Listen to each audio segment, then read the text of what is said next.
السلام عليكم ورحمة الله وبركاته. إن الحمد لله نحمده ونستعينه ونستغفره ونعوذ بالله من شرور أنفسنا ومن سيئات أعمالنا. من يهده الله فلا مضل له ومن يضلله فلا هادي له.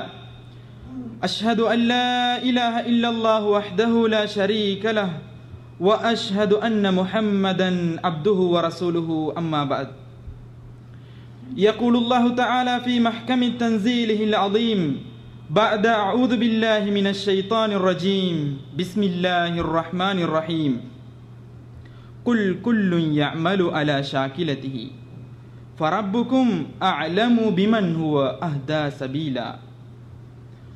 புகழ் அனைத்தும் இவ்வையகத்தை படைத்து பரிபாலித்துக் கொண்டிருக்கின்ற எல்லாம் வல்ல நாயன் அல்லாஹ் ஒருவனுக்கே சாந்தியும் சமாதானமும் சத்திய தூதர் முஹம்மத் ஸல்லல்லாஹு அலைஹி வஸல்லம் அவர்கள் மீதிலும் அன்னவர்களை பின்பற்றி வாழுகின்ற அனைத்து முஸ்லிம்கள் மீதிலும் என்றென்றும் நின்று நிலவ வேண்டுமென்று பிரார்த்திக்கின்றேன். அன்பார்ந்த இஸ்லாமிய சகோதரர்களே, சில தினங்களுக்கு முன்னால் ஒரு சகோதரனை போய் சந்தித்தேன். அந்த சந்தித்த நேரத்திலே அவர் இந்த நாட்டிலே ஒரு பணிபுரியக்கூடிய ஒரு இஸ்லாமிய சகோதரனாக இருந்தார். அந்த நிலைமையிலே அவரிடத்திலே பல விடயங்களை உரையாடிவிட்டு அவருடைய தொழுகையின் நிலைகளை நான் கேட்டேன். கவலைக்குரிய ஒரு பதிலை அவர் சொன்னார். என்ன, இந்த நாட்டிலே பணிபுரிகின்ற நேரத்திலே எங்களுக்கு எங்க நேரம் இருக்கின்றது தொழுவதற்கு. அன்பார்ந்த சகோதரர்களே, கட்டாயம் அந்த இடத்திலே இதை பற்றி சிந்திக்க வேண்டிய ஒரு நிலைமையிலே தள்ளப்பட்டேன். ஏனென்று சொன்னால், இப்படி எத்தனையோ சகோதரர்கள் என்ன நினைக்கின்றார்கள் என்றால், தான் ஒரு பெயர் தாங்கிய ஒரு முஸ்லிமாக இருந்து விடலாம், ஆனால் வாழ்க்கையிலே அதை செயல்படுத்துவதென்பது அது அல்லாஹ் அதை பார்த்து கொள்வான். என்னுடைய தொழிலே அல்லாஹ்வுக்கு தெரியும் தானே, எனவே என்னுடைய கடமைகளிலே ஏதாவது மிஸ் ஆகிவிட்டால் அல்லாஹ் அதை மன்னித்துக் கொள்வான் என்ற மனோபாக்கியம் உடையவனாக, உண்மையிலே அல்லாஹ் பாவங்களை மன்னிக்க கூடியவன், கஃபூர் ரஹீம் என்று அல்லாஹ் சொல்லுகின்றான். ஆனால் அதையும் மிஞ்சி அல்லாஹ் நான் கடமைகளை செய்யாமல் விட்டுவிட்டாலும் மன்னித்து விடுவான் என்று நினைக்கின்ற அளவுக்கு எங்களுடைய சில சகோதரர்கள் இன்றைக்கு வாழுகின்ற காட்சியை நாங்கள் பார்த்து கொண்டிருக்கின்றோம். அன்பார்ந்த சகோதரர்களே, உண்மையிலேயே ஒரு முஸ்லிமாக வாழ்வது சிரமமான ஒரு காரியமா என்பதை நாங்கள் சற்று எங்களிடத்திலே கேள்வியாக கேட்பதற்கு கடமைப்பட்டிருக்கின்றோம். அன்பார்ந்த சகோதரர்களே, இப்படி இந்த தலைப்பினுள்ளே செல்லுவதற்கு முன்னால் முதலிலே உங்களுக்கு மத்தியில் சில விடயங்களை கலந்துரையாடலாம் என்று நினைக்கின்றேன். அதிலே முதலாவது விடயம் என்னவென்று சொன்னால், நாம் யார்? முஸ்லிம்கள் என்ற அடிப்படையிலே எம்முடைய நிலைமை என்ன, எம்மை எப்படி அல்லாஹ் கண்ணியப்படுத்தி இருக்கின்றான் என்பதை நாம் தெரிந்து கொள்ளுகின்ற பொழுது, நாம் புரிந்து கொள்ளுகின்ற பொழுது எங்களுக்கு ஒரு தெளிவான ஒரு நடையை இஸ்லாமிய மார்க்கத்திலே எங்களுக்கு போட முடிகின்றது. அன்பார்ந்த சகோதரர்களே, இன்றைக்கு சகோதரர்கள் நினைக்கின்றார்கள், நான் செய்கின்ற காரியங்களை பொறுத்தவரையிலே அல்லாஹ் எனக்கு சுவனத்தை தந்து விடுவான் என்று சொல்லி. ஆனால் மறந்துவிடக் கூடாது, அல்லாஹ் என்ன சொல்லுகின்றான்? சூரத்துல் இஸ்ராவிலே 84வது வசனத்திலே அல்லாஹ் சொல்லுகின்ற பொழுது, குல் குல்லு யஅமலு அலா ஷாக்கிலதிஹி, ஒவ்வொன்றும் அதனுடைய பாதையிலே நடை போட்டுக் கொண்டிருக்கின்றார்கள். ஆனால் ஃபரப்புக்கும் அலமு பிமன் ஹுவ அஹ்தா சபீலா என்றாலும் அல்லாஹ் அவன் நன்றறிந்து வைத்திருக்கின்றான் உங்களிலே எவன் நேரான பாதையிலே இருக்கின்றீர்கள் என்ற தகவலை பற்றி என்று அல்லாஹ் திருமறையிலே கூறுகின்றான். அன்பார்ந்த சகோதரர்களே, நாங்கள் சிந்தித்து பார்க்க வேண்டும், நாங்கள் ஒருமுறை அலசி பார்க்க வேண்டும். நாங்கள் வாழுகின்ற வாழ்க்கை உண்மையிலே இது இஸ்லாத்தினால் ஏற்றுக்கொள்ளப்பட்ட ஒரு வாழ்க்கையா, அல்லது அதற்கு புறம்பாக வாழ்ந்து கொண்டு இதுவும் இஸ்லாம் என்று சொல்லி நினைத்து நாங்கள் வாழுகின்ற ஒரு வாழ்க்கையா என்பதை சிந்தித்து பார்ப்பதற்கு கடமைப்பட்டிருக்கின்றோம். இன்னொரு இடத்திலே அல்லாஹ் சொல்லுகின்ற பொழுது, அஃபமை யம்ஷி முகிப்பன் அலா வஜ்ஹிஹி அஹ்தா அம்மை யம்ஷி சவியன் அலா சிராத்தின் முஸ்தகீம், தன்னுடைய முகத்தை குப்புற வைத்துக் கொண்டு தான் நேரான பாதையிலே இருக்கின்றேன் என்று நடைபோடுபவன் நேரான பாதையில் இருக்கின்றானா, அல்லது அம்மை எம்ஷி சவியன் அலா சிராத்தின் முஸ்தகீம், நான் தன்னுடைய தன்னுடைய முகத்தை தான் நேராக வைத்து நேரான பாதையிலே நடைபோடுகின்றானே அவன் நேரான பாதையில இருக்கின்றானா என்பதை அல்லாஹ் கேள்வியாக கேட்கின்றான். அன்பார்ந்த சகோதரர்களே, எனவே ஒரு முறை நாங்கள் சிந்தித்து பார்ப்பதற்கு கடமைப்பட்டிருக்கின்றோம். உண்மையிலே நான் இஸ்லாம் சொல்லுகின்ற வாழ்க்கை வழிமுறையை நான் பின்பற்றுகின்றேனா இல்லையா என்பதை ஒவ்வொரு உள்ளமும் இந்த இடத்திலே தட்டி கேட்பதற்கு கடமைப்பட்டிருக்கின்றார்கள். அன்பார்ந்த சகோதரர்களே, முஹம்மது ஸல்லல்லாஹு அலைஹி வஸல்லம் அவர்கள் சொல்லுகின்ற ஒரு தகவலை அபூ ஹுரைரா ரலியல்லாஹு அன்ஹு அவர்கள் தெளிவாக கூறுகின்றார்கள். என்ன? தரக்து ஃபீக்கும் அம்ரைன். சில சகோதரர்கள் நினைக்கின்றார்கள் ஒரு இஸ்லாமியனாக வாழ்வதென்று சொன்னால் ரொம்ப சிரமமான ஒரு விஷயமாக இருக்கின்றதே என்று. ஆனால் வஹியை தன்னுடைய வார்த்தைகளால் மொழியக்கூடிய உத்தம தூதர் ஸல்லல்லாஹு அலைஹி வஸல்லம் அவர்கள் சொல்லுகின்றார்கள், தரக்து ஃபீக்கும் அம்ரைன், 2 விஷயங்களை நான் உங்களிடத்திலே விட்டு செல்லுகின்றேன். என்ன? லன் ததில்லு மா தமஸ்ஸஸ்தும் பிஹிமா, நீங்கள் வழி தவற மாட்டீர்கள். அது 2ஐயும் நீங்கள் கைப்பற்றி பிடித்துக் கொண்டால், பற்றி பிடித்துக் கொள்ளும் காலமெல்லாம் உங்களுக்கு பாதை தெளிவாகவே இருக்கும். நீங்கள் இஸ்லாம் கஷ்டம் என்று சொல்லி உங்களுக்கு வாழ்வதற்கு தேவையில்லை என்ற அந்த அர்த்தத்திலே 2 விஷயங்களை மாத்திரம் விட்டு செல்லுகின்றேன். அவைகளை நீங்கள் பற்றி பிடித்துக் கொள்ளும் காலமெல்லாம் நீங்கள் வழி தவற மாட்டீர்கள். அப்படி என்று சொல்லிவிட்டு எதை சொல்லுகின்றார்கள்? நபிகளார் ஸல்லல்லாஹு அலைஹி வஸல்லம் அவர்கள் தெளிவாக சொல்லுகின்றார்கள், கிதாப் அல்லாஹி வ சுன்னதி, அல்லாஹ்வுடைய வேதமாகிய திருக்குர்ஆனையும் என்னுடைய வழிகாட்டலையும், இறை தூதராகிய என்னுடைய வழிகாட்டலையும் அல்லாஹ்வுடைய வேதத்தையும் நீங்கள் பற்றி பிடித்துக் கொள்ளுங்கள். ஒருபோதும் உங்களுக்கு இஸ்லாம் சிரமமாக இருக்காது என்பதை நபிகளார் ஸல்லல்லாஹு அலைஹி வஸல்லம் அவர்கள் தெளிவாக சொல்லுகின்றார்கள். இன்னொரு இடத்திலே ஒரு முறை நபி அவர்கள் உரை நிகழ்த்துகின்றார்கள். அந்த உரையை பற்றி வர்ணிக்கின்ற அல் இர்பாத் இப்னு சாரியா ரலியல்லாஹு அன்ஹு அவர்கள் சொல்லுகின்றார்கள், நபி அவர்கள் அந்த நிகழ்த்திய உரை எப்படி இருந்ததென்றால், அவருடைய அந்த 23 வருட தௌவா பிரச்சாரத்தின் ஒரு சுருக்கத்தை போன்றிருந்தது. அவர் பிரியாவிடை செய்துவிட்டு சென்று விடுவாரோ என்று நினைக்கின்ற அளவுக்கு ஒரு இரத்தின சுருக்கமான ஒரு உரையிலே நபிகளார் ஸல்லல்லாஹு அலைஹி வஸல்லம் அவர்கள் சொல்லுகின்றார்கள், கால கது தரக்துக்கும் அலல் பைதா, நான் உங்களை வெட்ட வெளிச்சமான ஒரு பாதையிலே விட்டு செல்லுகின்றேன். லைலுஹா கனஹாரிஹா, அதனுடைய இரவு காலம் கூட எப்படி இருக்கும் என்றால் பட்ட பகல் போன்று தெளிவாக இருக்கும். லா யஸீகு அன்ஹா பஅதி இல்லா ஹாலிகுன், அழிந்த நாசமாகி நிலைமையிலே இருக்கின்றானே அவனை தவிர இந்த தெளிவான பாதை தனக்கு கிடைத்த பின்னால் யாரும் வழி தவற மாட்டார்கள் என்று நபிகளார் ஸல்லல்லாஹு அலைஹி வஸல்லம் அவர்கள் சொல்லுகின்றார்கள். எனவே அன்பார்ந்த சகோதரர்களே, நாம் ஒருமுறை இந்த நபிகளாருடைய இந்த வார்த்தையை சிந்தித்து பார்ப்பதற்கு கடமைப்பட்டிருக்கின்றோம். அன்பார்ந்த சகோதரர்களே, இது முஸ்லிம்கள் என்று சொன்ன அடிப்படையிலே இஸ்லாமிய மார்க்கம் எங்களுக்கு சொல்லுகின்ற விடயம். நாங்கள் இப்படி வாழ்ந்து கொண்டிருக்கின்றோம், சூனத்தை கனவு கண்ட நிலைமையிலே நாங்கள் வாழுகின்றோம். நாங்கள் சிந்தித்து பார்க்க வேண்டும் ஒரு கணம், முஸ்லிம் அல்லாதவர்கள் முஸ்லிம்களை எப்படி பார்க்கின்றார்கள் என்று சொல்லி. இன்றைக்கு இந்த முஸ்லிம் என்று சொன்ன இந்த வர்க்கத்திலே யாரையும் வைத்து பார்க்கின்றார்கள்? ஷியாக்கள் கூட யாருக்கு? முஸ்லிம் அல்லாதவர்களுக்கு அது முஸ்லிம்களாக அவர்களும் முஸ்லிம்கள் என்ற பட்டியலை போட்டு இன்றைக்கு அவர்கள் தகவல்களை கணித்துக் கொண்டிருக்கின்றார்கள். அந்த அடிப்படையிலே ஷியாக்களை பற்றி நாங்கள் தெளிவுபடுத்த வேண்டும். ஏன் அவர்கள் நினைக்கின்றார்கள் இவர்களும் முஸ்லிம்கள், இவர்கள் செய்கின்ற காரியமும் இஸ்லாம் கூறக்கூடிய விடயம் என்று இஸ்லாத்தை தவறாக புரிந்து கொள்வதற்கு அதுவும் ஒரு காரணமாக இருக்கின்றது. அதே போன்று அப்படி அந்நிய மதத்தவர்கள் சொல்லுகின்ற முன்வைக்கின்ற பல காரணங்களிலே முஸ்லிம்கள் அதாவது பெண்களுக்கு உரிய உரிமையை அவர்கள் கொடுக்கவில்லை. அதே போன்று மிருகவதை செய்கின்ற ஒரு மார்க்கம், அதே போன்று திரஸ்தவாதி என்று சொல்வார்கள் சிங்களத்தில், பயங்கரவாதத்தை பரப்பக்கூடிய ஒரு மார்க்கம், இப்படி என்று சொல்லி பல லேபல்களை அடித்து இதுதான் இஸ்லாம் என்று சொல்லி மக்களுக்கு காட்டிக் கொண்டிருக்கின்றார்கள். அதற்கு ஏற்ற அமைப்பிலே எங்களுடைய இஸ்லாமிய சமூகமும் அதற்கு பதில் கொடுத்து கொண்டிருக்கின்றார்கள். அவர்களும் அவருடைய வாழ்க்கையிலே இப்படியான விடயங்களை வெளிக்காட்டுவதன் காரணமாக இன்றைக்கு இஸ்லாத்துக்கு அப்படியான ஒரு லேபலும் இன்றைக்கு ஒட்டப்பட்டிருக்கின்றது.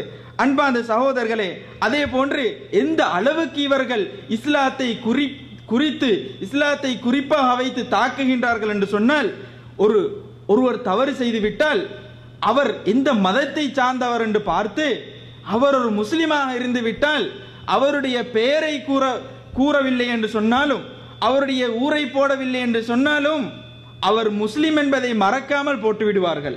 ஏன்? அப்படியான ஒரு நிலைமையிலே இன்றைக்கு முஸ்லிம் அல்லாதவர்கள் முஸ்லிம்களை பார்க்கக்கூடிய நிலைமை இன்றைக்கு காணப்படுகின்றது. இதற்கெல்லாம் என்ன காரணம் என்று சொன்னால், இன்றைக்கு முஸ்லிம்கள் அவர்கள் முஸ்லிம் என்ற பெயரை வைத்துவிட்டு அதற்கு அப்புறமான ஒரு வாழ்க்கையை வாழ்ந்து கொண்டிருப்பது என்பதை இதை நான் கூறி நீங்கள் தெரிந்து கொள்ள வேண்டும் என்ற தேவையும் கிடையாது. அன்பார்ந்த சகோதரர்களே, இதே போன்று பல பல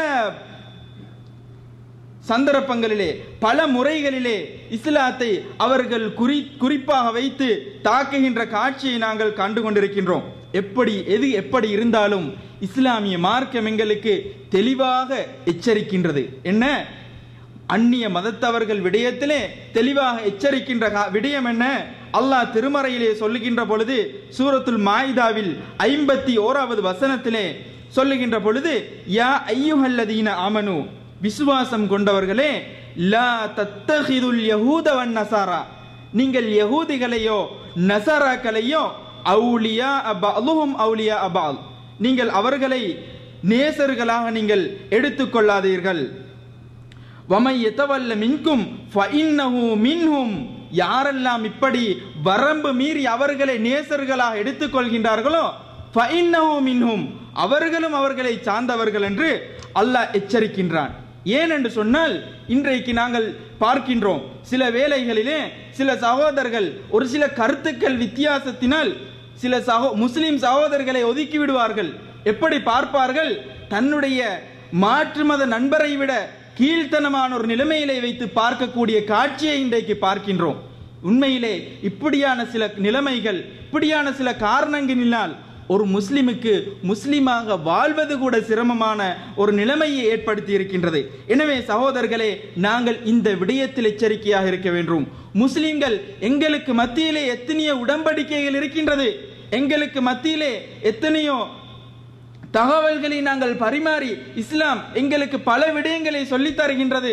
அந்த அடிப்படையிலே இவைகளை எல்லாம் தாண்டி ஒரு முஸ்லிம் அல்லாதவனை நேசராக எடுத்து ஒரு இஸ்லாத்துக்கு தீங்கு விளைவிக்கின்ற நிலைமையை யாரெல்லாம் ஏற்படுத்துகின்றார்களோ நிச்சயமாக அப்படியானவர்கள் மறந்துவிடக் கூடாது.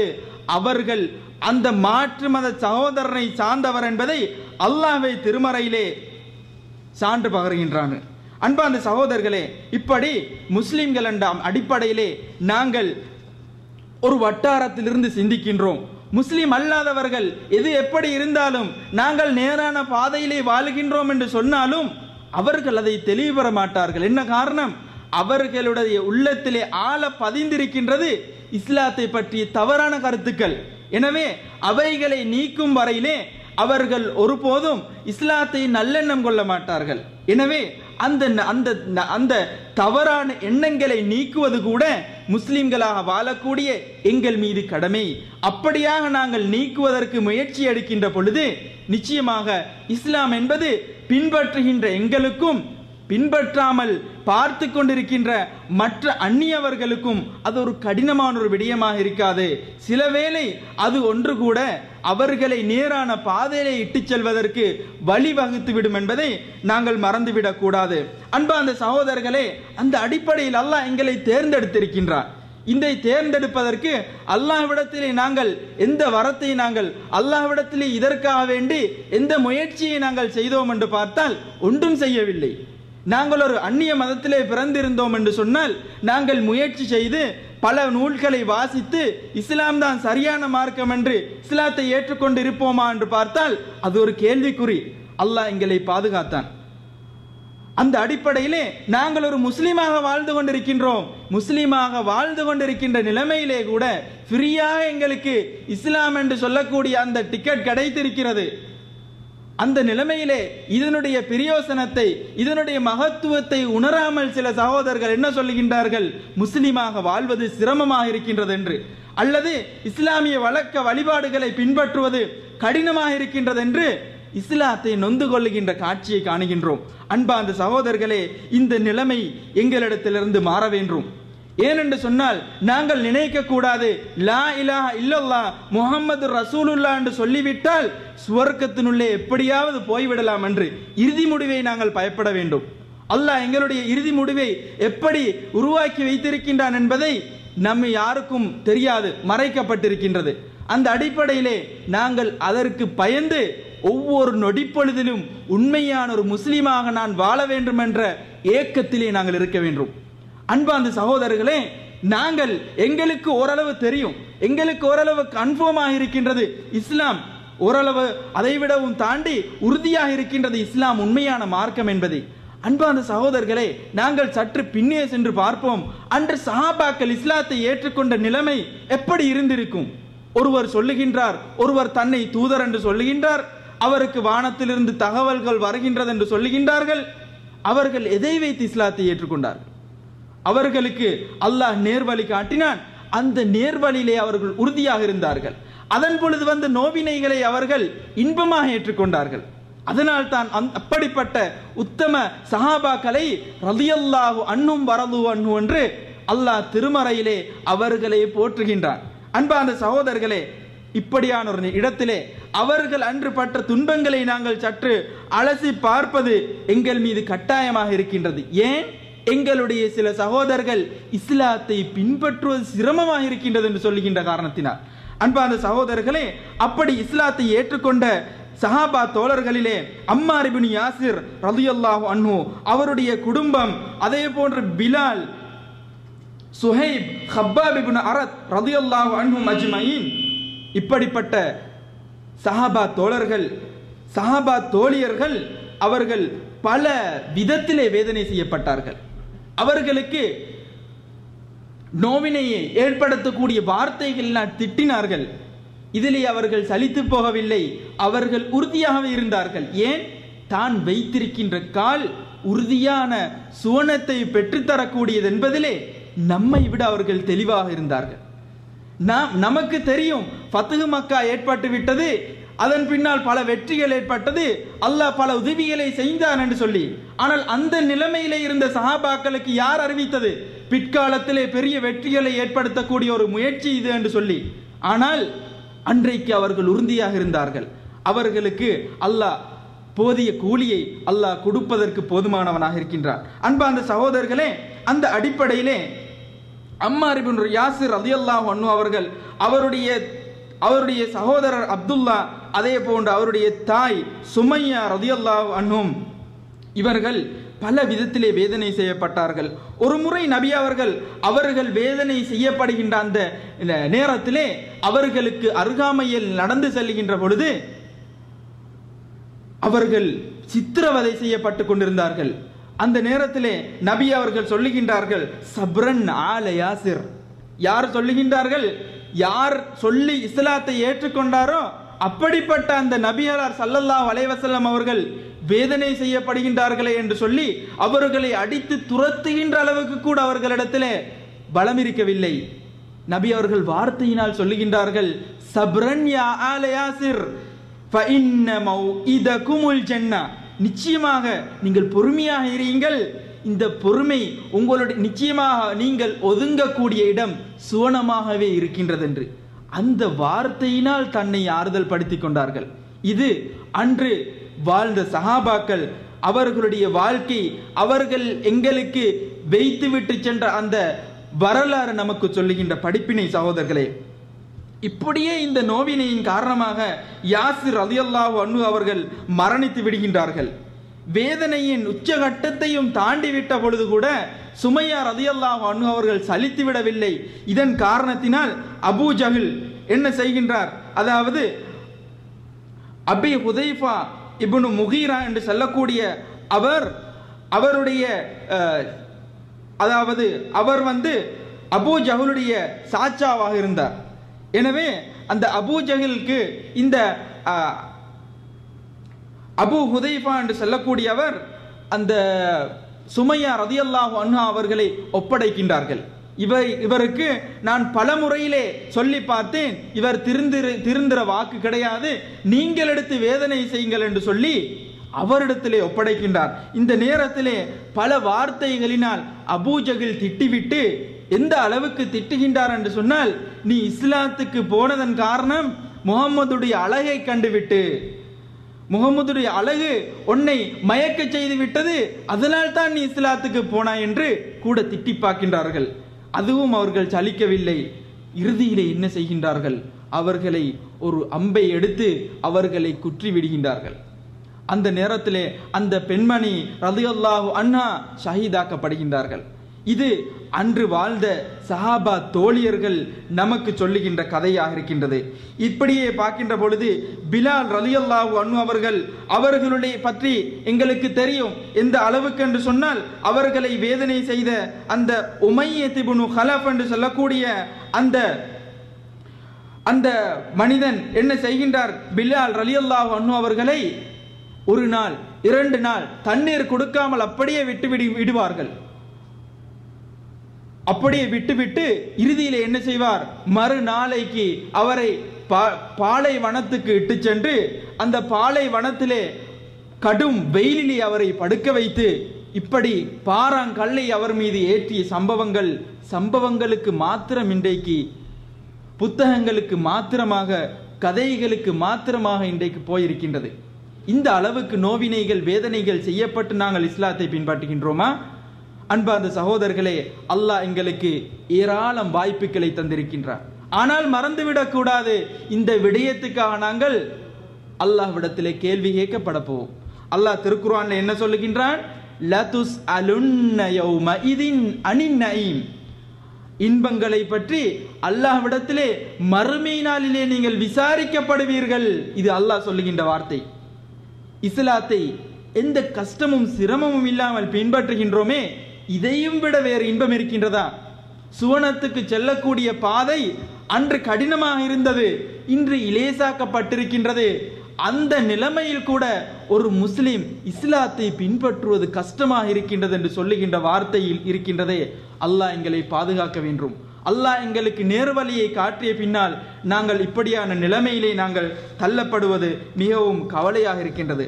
ஆனாலும் சகோதரர்களே, இன்றைக்கு வாழக்கூடிய முஸ்லிம்களிலும் கஷ்டப்படக்கூடியவர்கள், துன்பப்படக்கூடியவர்கள், சிரமத்திலே இஸ்லாத்தை பின்பற்றக்கூடியவர்கள் இல்லை என்று நான் சொல்லவில்லை.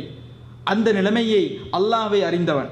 அந்த அப்படியாக கஷ்டப்பட்டு இஸ்லாத்தை பொறுமையாக பின்பற்றக்கூடியவர்களுக்கு கூலியை அல்லாஹ் கொடுப்பான். இன்றைக்கு நாங்கள் பார்க்கின்ற பொழுது முஸ்லிம்கள் என்று சொல்லி குறிவைத்து இன்றைக்கு தாக்கின்றார்கள். குறிவைத்து முஸ்லிம் என்ற பெயரை சொன்ன காரணத்தினால், தன்னுடைய முகத்திலே தாடியை வைத்ததினால், தன்னுடைய பெயரை அப்துல்லா ஆமினா என்றோ அல்லது ஒரு இஸ்லாமிய பெயரை வைத்த காரணத்தினால் இன்றைக்கு குறிவைத்து தாக்கப்படுகின்ற நிலைமை இல்லை என்று சொல்லவில்லை. அப்படியான அவர்களை பற்றி நாங்கள் அவர்களுக்கு துஆ செய்ய வேண்டும். ஏனென்று சொன்னால், ஒவ்வொரு முஸ்லிம்களுக்கும் ஒரு ஆயுதம் இருக்கின்றது. என்ன? முஸ்லிம்களாகிய எங்களுக்கு தரப்பட்ட ஒரு பிரதானமான ஆயுதம் நாங்கள் அவர்களுக்காக வேண்டி செய்கின்ற துஆ. மறைவாக இருக்கின்ற நாங்கள், மறைவாக இருக்கின்ற எம்முடைய முஸ்லிம் சகோதரர்களுக்கு செய்கின்ற துஆ. இன்றைக்கு சிரியா, அதே போன்று பலஸ்தீனம், இன்னும் பல பிரதேசங்களிலே முஸ்லிம்கள் குறிவைத்து தாக்கப்படுகின்றார்கள். அல்லாஹ் அவர்களுக்கு வெற்றியை விரைவிலே கொடுக்க வேண்டும் என்று நாங்களும் பிரார்த்திக்கின்றோம். அன்பார்ந்த சகோதரர்களே, இவைகள் நடப்பதற்கு காரணம் என்ன என்பதை அல்லது எதிர்காலத்திலே என்ன நடக்கும் என்பதை பற்றிய ஒரு முன்னெச்சரிக்கையை நபி அவர்கள் தந்து வைத்திருக்கின்றார்கள். நபி அவர்கள் ஒருமுறை சொல்லுகின்ற பொழுது, அனஸ் இப்னு மாலிக் ரலியல்லாஹு அன்ஹு அவர்கள் அறிவிக்கின்ற அந்த தகவல் அடிப்படையிலே திருமிதி என்ற கிரந்தத்திலே பதிவு செய்யப்பட்ட இந்த தகவல், அதாவது யஅதி அலன்னாசி ஜமானுன் அல் காபிலு அலா தீனிஹி கல் காபிலு அலல் ஜம்ர். மக்களுக்கு எதிர்காலத்திலே ஒரு காலம் வரும். அந்த காலத்திலே மார்க்கத்தை பின்பற்றி கூடியவன், பற்றி பிடித்து நடக்கக்கூடியவனுடைய நிலைமை எப்படி இருக்கும் என்றால், தன்னுடைய உள்ளங்கையிலே ஒரு நெருப்பு துண்டை வைத்துக் கொண்டிருக்கின்றானே, அவனுடைய நிலைமையை போன்ற ஒரு நிலைமை ஒரு காலம் வரும் என்பதை நபி அவர்கள் முன்னெச்சரிக்கையாக சொல்லுகின்றார்கள். இதை சொல்லுகின்ற பொழுது சிலருக்கு ஆதாரம் கிடைத்து விடுகின்றது. என்ன? அப்பொழுது இந்த காலத்திலே நாங்கள் செய்கின்ற தவறுகளுக்கு அல்லாஹ் சலுகை அளித்திருக்கின்றான் தானே, நபிகளார் ஸல்லல்லாஹு அலைஹி வஸல்லம் அவர்கள் ஏற்கனவே கூறியிருக்கின்றார்கள் தானே. எனவே நாங்கள் செய்கின்ற தவறுகளை நபியவர்கள் உணர்ந்ததினால் என்று சொன்னார்கள், தவறு செஞ்சால் பரவாயில்லை என்ற நிலைமையிலே நாங்கள் போய்விடக் கூடாது. அந்த நிலைமையிலே கூட கஷ்டமாக கடினமாக இஸ்லாத்தை பின்பற்றுபவர்களுக்கு அல்லாஹ்வுடைய சுசோபனம் இருக்கின்றது என்பதையும் அவர்கள் கூறியிருக்கின்றார்கள். அன்பார்ந்த சகோதரர்களே, நாங்கள் சற்று அலச வேண்டிய தேவையிலே இருக்கின்றோம். ஏன் இன்றைக்கு முஸ்லிம்கள் இஸ்லாத்தை பின்பற்றுவது கஷ்டமாக இருக்கின்றது என்று சொல்லுகின்றார்கள் என்று பார்த்தால் பிரதானமான ஒரு காரியமாக இருக்கின்றது. பிரதானமான ஒரு விடயம் என்னவென்று சொன்னால், அவர்கள் தூரமாகின்றது தான் செய்கின்ற தொழிலை வைத்து. தான் செய்கின்ற தொழில், தன்னுடைய நிலைமை, தன்னுடைய சமூக சூழல், தன்னுடைய பொருளாதாரம், இவைகளை வைத்து இஸ்லாத்தை அவர்கள் ஒரு வட்டத்துக்குள்ளே கொண்டு வருகின்றார்கள். இவைகளை இருந்தால் எனக்கு செய்யலாம், இதற்கு மேலால் எனக்கு செய்ய இயலாது. ஏன்? என்னுடைய தொழில் அப்படி, என்னுடைய தொழில் அப்படியாக இருக்கின்றது. தொழுகையை வேண்டுமென்றால் தொழுது விடலாம், ஆனால் தாடி வைப்பதற்கு எங்களுடைய கம்பெனியிலே எங்களுக்கு வாய்ப்பு தருவதில்லை. இது யார் சொல்வது? ஒரு முஸ்லிம் சொல்லுகின்ற வார்த்தை.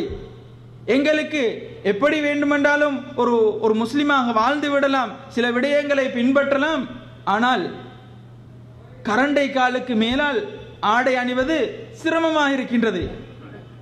இதை விடவும் தாண்டி செல்லுகின்ற அவர்கள் என்ன சொல்லுகின்ற வார்த்தை? 5 நேரம் தொழுவது நமக்கு கடினம். ஏன்?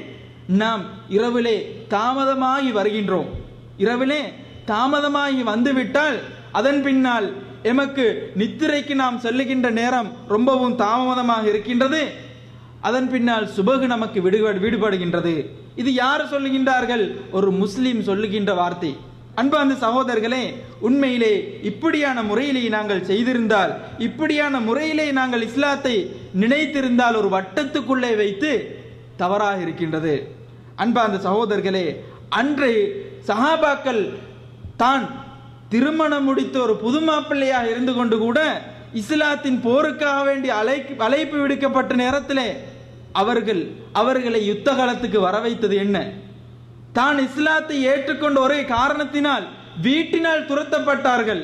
ரலியல்லாஹு அன்ஹும் அஜ்மஈன்.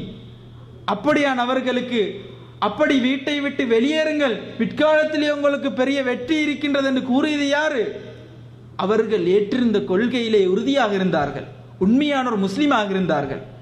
நபி அவர்கள் எதை சொல்லிவிட்டார்களோ அதன் பின்னால் தன்னுடைய அந்த சலுகைக்கேற்ப, தன்னுடைய விருப்பத்திற்கேற்ப காரணங்களை தேடக்கூடியவர்கள் இன்றைய முஸ்லிம்களுடைய நிலைமை. அன்றைய முஸ்லிம்கள் உண்மையான ஈமானின் சுவையை உணர்ந்தவர்களாக காணப்பட்டார்கள். இஸ்லாம் எதை சொல்லுகின்றதோ அதை நான் சம்அன் வதாஅ, செவியேற்றோம் பின்பற்றினோம் என்ற நிலைமையிலே அவர்கள் இஸ்லாத்தை விளங்கி இருந்தார்கள். அதன் காரணத்தினால் அவர்களுக்கு பெரும் வெற்றி பிற்காலத்திலே ஏற்பட்டிருந்தது. அன்பார்ந்த சகோதரர்களே, இப்படி எங்களுடைய நிலைமையையும் நாங்கள் மாற்றிக்கொள்ள வேண்டும். இதற்காக வேண்டி நாங்கள் எடுக்கின்ற முயற்சிகளிலே ஒன்றாக, நாங்கள் பிள்ளைகள் சிறு பிராயத்திலே அவர்கள் படிக்கின்ற நேரத்திலே அவர்களுடைய படிப்பின் அந்த தரத்தையும் அவர்கள் செய்கின்ற தொழிலையும் இஸ்லாத்தையும் பிரித்து அவர்களுக்கு காட்டக்கூடாது. இன்றைக்கு இது நடக்கின்றது. இன்றைக்கு சின்ன பிள்ளையுடைய உள்ளத்திலே இப்படி ஊட்டப்படுகின்றது. என்ன? பாடசாலைக்கு அனுப்புகின்ற நேரத்திலே அவரை புத்தாடை அணிவித்து அந்த ஆடைகளை துவைத்து அழகான ஆடைகளை நறுமணம் பூசி காலையிலே எங்கே அனுப்புகின்றார்கள்? பாடசாலைக்கு. மாலையிலே பள்ளிக்கூடம் போவதற்கு எப்படி அனுப்புவார்கள்? அந்த பிள்ளைக்கு அந்த ஆடையை தன்னிடத்தில் கொண்டு வருகின்ற பொழுது கூட ஒரு வெறுப்பு ஏற்படுகின்றது. அப்படியே அந்த சாப்பிட்ட வாக்கிலே அவர்களை அனுப்பிவிடுவது, அவர்களை அனுப்புவது ஒரு புறம் இருக்க துரத்துவார்கள். இது அந்த பிள்ளையின் உள்ளத்திலே மார்க்கம் தூரமாவதற்கு ஒரு காரணம். அதே போன்று பள்ளிக்கு அழைத்து செல்வது கிடையாது. சின்ன பிள்ளைகளை நபி அவர்களும் தன்னுடைய பிள்ளைகளை, தன்னுடைய பேத்திகளை கூட அவர்கள் பேரன்களை கூட அவர்கள் பள்ளிக்கு அழைத்து சென்றார்கள் கற்றுக் கொடுப்பதற்காக. இஸ்லாம் ஒரு அழகிய மார்க்கம் என்பதை அவர்கள் வர்ணித்து காட்டினார்கள் தன்னுடைய பிள்ளைகளுக்கு. இன்றைக்கு பெற்றோர்களுடைய நிலைமை அதைவிடவும் பள்ளத்திலே, அதைவிடவும் கீழ்மட்டத்திலே இருக்கின்றது. இஸ்லாத்தை கற்றுக் கொடுப்பதிலே உங்களுக்கு தெரியும், யாராவது ஒருவர் வந்துவிட்டால் ஒரு சின்ன பிள்ளையை அழைத்து ஒரு பாடல் பாடி காட்டுமா அப்படி என்று சொல்லுவாங்களே ஒழிய, நீ பாடமாக்கின திருக்குர்ஆனை ஓதி காட்டு அப்படி என்று சொல்லுவதற்கு அவர்களுக்கு மனம் வருவதில்லை. இதன் பின்னால் எங்கே அந்த பிள்ளை பிற்காலத்திலே ஒரு பெரியவராக மாறி இஸ்லாத்தின் மீது அன்பு அக்கறை செலுத்துவது என்பதை நாங்கள் பிற்காலத்திலே நொந்து எங்களுக்கு எந்த பிரயோசனமும் கிடையாது. அன்பான சகோதரர்களே, ஆனால் அன்று சஹாபாக்களுடைய நிலைமையும் அப்படி இருந்தது. அன்று ஒரு சஹாபி பெண்மணி என்ன செய்கின்றார், தன்னுடைய பிள்ளையை நீரிலே போட்டு சின்ன பிள்ளையை பழக்குகின்றார்கள். தனியிலே அறையிலே வைத்துவிட்டு செல்லுகின்றார்கள். ஏன் இப்படி நடந்து கொள்கின்றீர்கள் கடுமையாக என்று கேட்டதற்கு, பிற்காலங்களிலே இந்த பிள்ளை ஒரு கோழையாக, ஒரு பயமுள்ள ஒருவனாக மாறிவிடக் கூடாது, இஸ்லாத்துக்கு எதிராக ஏதாவது வந்துவிட்டால் நெஞ்சை நிமிர்த்திய வண்ணம் முன்னுக்கு செல்லக்கூடிய ஒரு தைரியசாலியாக மாற்ற வேண்டும் என்று அன்றைக்கு அந்த தாய் பதில் கூறுகின்றார்கள். இன்றைக்கு இதனுடைய நிலைமை மற்ற புறத்திலே இருக்கின்றது. இந்த நிலைமை எங்களிடத்திலிருந்து மாற வேண்டும். அன்பார்ந்த சகோதரர்களே, அதே போன்று இஸ்லாம் பின்பற்றுவதற்கு கடினமான ஒரு மார்க்கம் கடினமான மார்க்கம் என்பதை மனிதர்கள் உணர்வதற்கு இன்னொரு காரணம் இருக்கின்றது. அது என்ன, தான் தொடர்பு வைத்திருக்கின்ற அதிகமாக தனக்கு தொடர்பு இருக்கின்ற பாவத்தை வைத்து அவர் எல்லா விடயத்தையும் செய்யக்கூடியவராக இருந்தாலும் ஒரு சில விடயங்கள், ஒரு சில பாவங்களை அவர்களுக்கு விட முடியாமல் இருக்கும். இப்படியான ஒரு காரணத்தினால் மொத்தத்திலே அவர்கள் ஒதுங்கி விடுவார்கள், இஸ்லாத்தை பின்பற்ற முடியாது என்று சொல்லி. அன்பார்ந்த சகோதரர்களே, இது தான் செய்வது ஒரு பாவம் என்று உள்ளம் உணர்த்துகின்றது என்று சொன்னால் ஓரளவு சந்தோஷப்படலாம். ஏன், நபி அவர்கள் சொன்னது என்ன, நல்லவருக்கும் கெட்டவருக்கும் அடையாளம் என்ன, நல்ல ஒரு மனிதர் என்று சொன்னால் அவர் ஒரு பாவத்தை செய்துவிட்டால் அந்த பாவத்திலிருந்து நீங்கும் வரைக்கும் ஒரு மலை, ஒரு கற்பாறை அவருக்கு மேலால் இருக்கின்றது, அது விழுந்து விடுமோ என்ற நிலைமை அவருக்கு இருந்தால் ஓரளவு அவருடைய உள்ளம் அவருக்கு உணர்த்துகின்றது. அந்த பாவத்தை தௌபா செய்து அவருக்கு மீண்டு கொள்ளலாம்.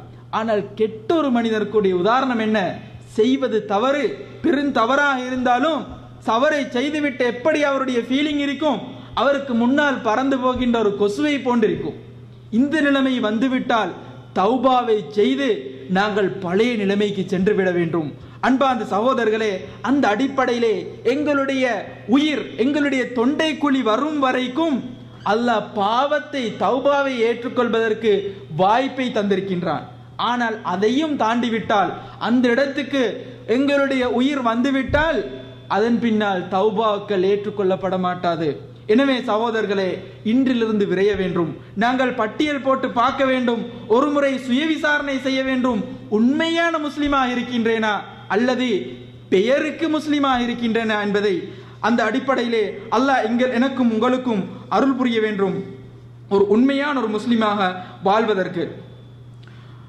அதே போன்று இஸ்லாத்திலிருந்து தூரமாவதற்கு, இஸ்லாம் ஒரு கடினமான ஒரு மார்க்கம் என்று மனிதர்கள் நொந்து கொள்வதற்கு இன்னும் ஒரு காரணம் என்னவென்றால், இஸ்லாத்தினுள்ளே இருக்கின்ற சில பிரிவுகள், இஸ்லாத்தினுள்ளே இருக்கின்ற சில கோட்பாடுகள், இவைகளை வைத்து பாமரர்கள் என்று சொல்லக்கூடியவர்கள் நினைக்கின்றார்கள் இது என்னப்ப பெரியொரு தலைவலியாக இருக்கின்றது, இஸ்லாத்தை அதை விடவும் ஏதாவது நான் இருக்கின்ற நிலைமையிலே வாழ்ந்து விடலாம், அவர் ஒன்றை சொல்லுகின்றார், இவர் ஒன்றை சொல்லுகின்றார், எதை செய்வதென்று ஒரு முஸ்லிம் சங்கடப்படுகின்றார்.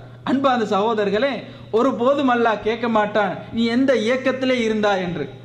மாறாக அடிப்படையான கேள்விகளை அல்லாஹ் கேட்பான். உண்மையான ஒரு முஸ்லிமாக வாழ்ந்தான் என்ற கேள்வியைத்தான் அல்லாஹ் கேட்பான் ஒழிய இப்படியான கேள்விகள் கேட்க மாட்டான். எனவே நாங்கள் எங்களுக்கு அல்லாஹ்விடத்திலே போய் சொல்ல முடியாது இவர்கள் பிளவுபட்டிருந்தார்கள், எனவே இஸ்லாத்தை பின்பற்ற முடியாமல் இருந்தது, அதனால் நான் ஒதுங்கி இருந்தேன் என்று.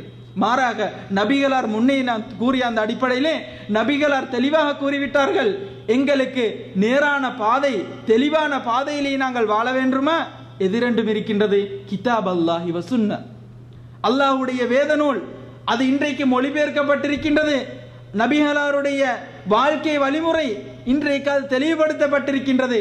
எனவே இப்படியான போலியான காரணங்களை கூறி அல்லாஹ்விடத்திலே தப்புவதற்கு முயற்சி செய்கின்றோம் என்றால் நிச்சயமாக அல்லாஹ் சதிகாரர்களில் எல்லாம் பெரும் சதிகாரனாக இருக்கின்றான்.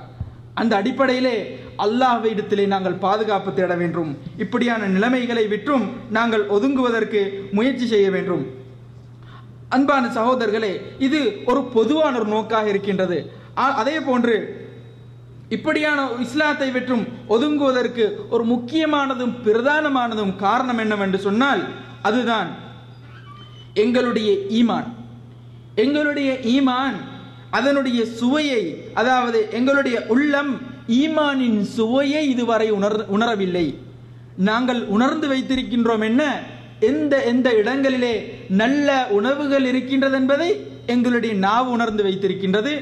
நல்ல ஆடைகளை எங்கே போனால் வாங்க முடியும் என்பதை நாங்கள் விளங்கி வைத்திருக்கின்றோம். எந்த இடத்திலே போனால் நோய்க்கு மருந்துகளை மாத்திரைகளை பெற்றுக்கொள்ளலாம் என்பதை தெரிந்து வைத்திருக்கின்றோம். ஈமான் உள்ளத்துக்கு நாங்கள் கட்டாயம் கொடுக்க வேண்டிய ஒரு மருந்து என்ன? ஈமான்.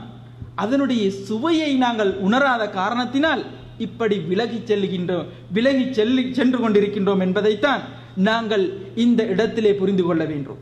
ஒருவன் தெளிவாக ஈமானின் சுவையை உணர்ந்து விட்டால் அவனுக்கு இஸ்லாத்தை பின்பற்றுவதை போன்ற ஒரு இனிமையான ஒரு விடயம் இருக்க முடியாது. இஸ்லாமிய சட்டங்களை அவனுக்கு முன்னால் கொண்டு வந்து நிறுத்துகின்ற நேரத்திலே தான் பிழையான ஒரு கருத்திலே இருந்து அவருடைய கருத்துக்கு எதிராக ஒரு கருத்து, சரியான ஒரு கருத்து இஸ்லாமிய கருத்தாக இருக்கின்ற பட்சத்திலே அந்த கருத்தை ஏற்றுக்கொள்வதற்கு சிரமமாக இருக்காது. ஈமானின் சுவையை உணர்ந்து விட்டார். அன்று நபி அவர்கள் மரணித்த நேரத்திலே சஹாபாக்கள் பல கருத்து வேற்றுமை படுகின்றார்கள்.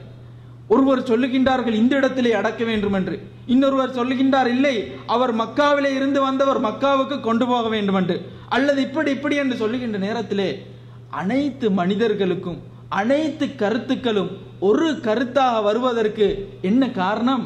ஈமானின் சுவையை உணர்ந்திருந்தார்கள்.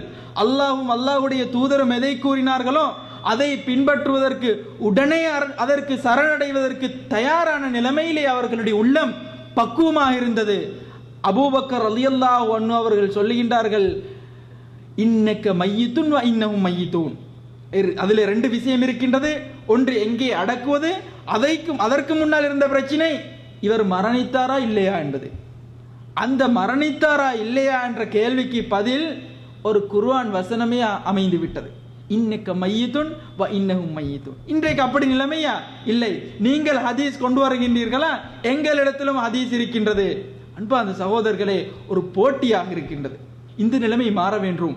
ஒரு சிறந்த ஒரு முறையிலே எங்களுடைய உள்ளத்தை நாங்கள் பக்குவப்படுத்தி உண்மையிலே அவர் சொல்வது சரி என்ற நிலைமையிலே இருந்தால் அதை ஏற்றுக்கொள்வதற்கு எங்களுடைய போலியான கௌரவத்தை முன்வைத்து நாங்கள் சத்தியத்தை மறுக்கின்ற நிலைமைக்கு நாங்கள் போகக்கூடாது. அப்படி சென்றிருந்தால் நிச்சயமாக இஸ்லாத்தை பின்பற்றுவது கடினமாக இருக்கும்.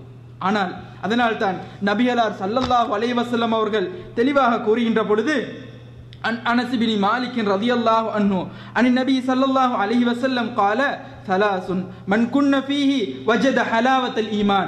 மூன்று விடயங்கள் எவருடைய உள்ளத்திலே இடம்பெறுகின்றதோ அவர் ஈமானின் சுவையை உணர்ந்து கொள்வார். அதிலே முதலாவது என்ன? ஐயகூன் அல்லாஹ வ ரசூலுஹு அஹப்ப இலைஹி மிம்மா சிவாஹுமா. அல்லாஹ்வும் அல்லாஹ்வுடைய தூதரும் அவர்கள் இருவரையும் அல்லாத அனைவரையும் விட மிகவும் விருப்பத்தக்க ஒருவராக மாற வேண்டும். இப்படி மாறிவிட்டால் அவர் ஈமானின் சுவையை உணர்வார். எதை வேண்டுமென்றாலும் செய்வதற்கு தயாராகுவார். சுபகுக்கு காலம் சென்று நேரம் சென்று எழுந்துவிட்டு இன்றைக்கு டயர்டாக இருந்தது என்று சொல்லி காரணம் சொல்ல மாட்டார். மாறாக அதற்கு முயற்சி வேற செய்திருப்பார். எல்லாமே அதற்காக வேண்டி வைத்துவிட்டு தூங்குவார். இன்னொரு சகோதரனிடத்திலே இன்றைக்கு நீ எனக்கு டயர்டாக இருக்கின்றது, பள்ளிக்கு செல்லுகின்ற நேரத்திலே என்னையும் தட்டிவிட்டு போண்டு சொல்லுவார். இது யாரு? ஈமானின் சுவையை உணர்ந்தவர்கள். அல்லாஹ்வும் அல்லாஹ்வுடைய தூதரும் தனக்கு மிகவும் விருப்பமானவர் என்று யாரெல்லாம் உள்ளத்தால் உணர்கின்றார்களோ அவர்களுக்கு இஸ்லாம் மிகவும் இலகுவான இனிக்கக்கூடியதாக இருந்துவிடும். அதே போன்று ஒரு மனிதனை நாங்கள் நேசிப்பதென்றால் அல்லாஹ்வுக்காக வேண்டி என்று மாத்திரம் நாங்கள் நேசித்தால் ஈமானின் சுவையை எங்களால் உணர்ந்து கொள்ள முடியும். இன்றைக்கு பல காரணங்களினால் ஒருவர் நேசம் கொள்ளப்படுகின்றார். அவரிடத்தில் இருக்கின்ற சொத்துக்கள், செல்வங்கள், பொருளாதாரம், அவரிடத்தில் இருக்கின்ற கண்ணியம், கௌரவம், இது எல்லாம் ஒரு புறம் வைக்க அவரிடத்தில் இருக்கின்ற மார்க்கத்துக்காக, அல்லாஹ்வுக்காக அவரை நேசித்தால் ஈமானின் சுவையை உணர்ந்து கொள்வார். நண்பர் அந்த கருத்திலே இருக்கின்றாரே, நான் இந்த கருத்திலே இருந்து விட்டால் அவர் ஏதாவது நினைத்து விடுவார் என்று நினைப்பது ஈமானின் சுவையை உணர்ந்தவர்கள் அல்ல. ஈமானின் சுவையை உணர வேண்டுமா?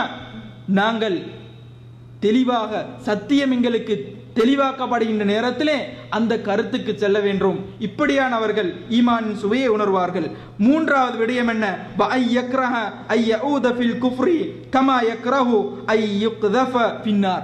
அல்லாஹ் நரக நெருப்பிலிருந்து அவரை காப்பாற்றி விட்டு இஸ்லாத்தின் பால் கொண்டு வந்ததன் பின்னால் அவர் வெறுக்க வேண்டும். எதை வெறுக்க வேண்டும்? திரும்பவும் அப்படி குஃபுருக்கு போவதை அவர் வெறுக்க வேண்டும். எப்படி வெறுக்கணும்? அவரை நெருப்பிலே போடுவது எப்படி அவருக்கு வெறுக்கத்தக்கதோ இப்படி அவர் வெறுக்க வேண்டும். இந்த மூன்று விடயங்களும் ஒருவரிடத்திலே இடம்பெற்று விட்டால் நிச்சயமாக இஸ்லாத்தை போன்று இனிமையான ஒரு விடயம், இஸ்லாத்தை போன்று அழகான ஒரு பின்பற்றத்தக்க ஒரு விடயம் அவரிடத்திலே இருக்காது. இஸ்லாம் அவருக்கு அழகிய நேர்வழி காட்டக்கூடிய ஒரு இன்பமான ஒரு விடயமாக அவருக்கு காணப்படும். இந்த உலக வாழ்க்கையிலும் அழகான ஒரு வாழ்க்கையை வாழ்ந்து மரணத்துக்கு பின்னால் அழகிய ஒரு வாழ்க்கையை பெற்றுக்கொள்வதற்கு இந்த ஒன்று ஒரு பெரும் வழிகாட்டியாக இருக்கின்றது. அன்பார்ந்த சகோதரர்களே, அந்த அடிப்படையிலே இன்னும் பல தகவல்கள் இருந்தாலும் இந்த இடத்திலே இன்னும் சில தகவல்களை சொல்லிவிட்டு சுருக்கிக் கொள்ளலாம் என்று நினைக்கின்றேன். அன்பார்ந்த சகோதரர்களே, இஸ்லாமிய வாழ்க்கை வழிகாட்டல்கள் கூட ஒரு அழகிய வழிகாட்டல். ஒவ்வொரு மனிதனுடைய ஒவ்வொரு முஸ்லிமுடைய காலை பொழுதும் எப்படி அழகிய முறையிலே ஆரம்பிக்கின்றது. அல்லாஹ்வை ஞாபகப்படுத்தி அல்லாஹ்வை துதி செய்து ஒரு முஸ்லிம் தன்னுடைய வாழ்க்கையை ஆரம்பிக்கின்றான். இப்படி ஆரம்பித்த அந்த மனிதன் அதற்கு பின்னால் சில வேளை தவறுகள் செய்வான், சில வேளை புறங்கள் பேசிவிடுவான், தவறான விடயங்களை அவன் பார்வையிட வேண்டிய நிலைமை ஏற்படும். திரும்பவும் அவனுக்கு துஹருக்கு அழைப்பு விடுக்கப்பட்டு அதே நாளிலே இன்னொரு விடுத்தம் அவன் பாவ மன்னிப்பு கேட்கின்றான். அல்லாஹ்விடத்திலே அவன் கையேந்துகின்றான். உலகம் மாத்திரமல்ல வாழ்க்கை, மறுமை மரணத்துக்கு பின்னாலும் ஒரு வாழ்க்கை இருக்கின்றது என்பதை அவன் உணர்வான். திரும்பவும் அவன் மாலையிலே, திரும்பவும் சாயங்காலம், திரும்பவும் இரவிலே, இப்படி 5 நேரமும் தொழுது தொழுது உள்ளத்தை பக்குவப்படுத்தி மரணத்தை மறக்காமல் செய்த பாவங்களுக்கு உடனுக்குடன் பரிகாரத்தை தேடிய வண்ணம், தேவைகளை அல்லாஹ்விடத்திலே கேட்ட வண்ணம் வாழ்வதற்கு பணிக்கின்ற அழகிய ஒரு மார்க்கம் இஸ்லாம். அன்பார்ந்த சகோதரர்களே, அதே போன்று அவன் தினந்தோறும் வுலூ செய்கின்றான். அதன் மூலமாக அவனுடைய பாவங்கள் மன்னிக்கப்படுகின்றது. இன்னும் பல அமல்கள் இன்றைக்கு இலேசாக இருந்தும் தனக்கு செய்ய முடியுமாக இருந்தும் கூட முஸ்லிம்கள் அதிலே துஷ்பிரயோகம் செய்கின்றார்கள். இப்படி ஏராளமான அமல்கள் இன்று துஷ்பிரயோகம் செய்யப்படுகின்றது. அன்பான சகோதரர்களே, கடமையானவைகளை கட்டாயம் செய்ய வேண்டும், அல்லாஹ் அதிலே கேள்வி கேட்பான். ஆனால் உபரியான வணக்க வழிபாடுகள் ஏராளம் இருக்கின்றது. அவைகளை செய்கின்ற பொழுது, அவைகளை ஆர்வமாக செய்கின்ற பொழுது கடமையான வணக்க வழிபாடுகளுக்கு ஒரு பாதுகாப்பாக அமைந்துவிடும். என்ன, ஒரு சுன்னத்தை விட்டுவிட்டால் கவலைப்பட்டால் ஃபர்லை விடவே நாங்கள் மாட்டோம். ஆனால் என்ன செய்வோம், சுன்னத்து அது விரும்பினால் செய்யலாம் என்று இவர் ஒரு நாளும் விரும்ப மாட்டார். இப்படியான முறையிலே சுன்னத்தோடு நடந்து கொள்வார்கள். ஆனால் ஃபர்லான விடயங்கள் சிலவைகளை தவறிவிட்டால் அப்பொழுது நினைப்பார், ஒரு ஃபர்ல் தானே தவறியது, அல்லாஹ் இதை மன்னிச்சிடுவான், எவ்வளோ நன்மை செஞ்சிக்கிற இப்படி என்று சொல்லி அல்லாஹ்விடத்திலே ஒரு போலியான முறையிலே என்ன செய்கின்றோம், அக்கறை காட்டுகின்றோம். அல்லாஹ்விடத்திலே அல்லாஹ் என்னுடைய பாவத்தை மன்னிப்பான் என்று சொல்லி ஒரு போலியான முறையிலே நாங்கள் சில எண்ணங்களை நாங்கள் வளர்த்து வைத்திருக்கின்றோம். எனவே சகோதரர்களே, இன்றிலிருந்து நாங்கள் திட்டமிடுவோம், எங்களிடத்திலே இருந்து நழுவி செல்லக்கூடிய நல்லமல்கள் என்ன, அப்படியான வைகளை ஒரு பத்திரத்திலே எழுதி ஒன்றன் பின் ஒன்றாக நாங்கள் செய்வதற்கு முயற்சி செய்வோம். அல்லாஹ் பேசிய எனக்கும் கேட்ட உங்களுக்கும் நல்லருள் புரிந்து உண்மையான ஒரு முஸ்லிமாக வாழ்வதற்கு எம் அனைவருக்கும் வாய்ப்பு தர வேண்டும் என்று கேட்டு என்னுடைய இந்த உரையை முடிக்கின்றேன். وآخر دعوانا أن الحمد لله رب العالمين. السلام عليكم ورحمة الله وبركاته.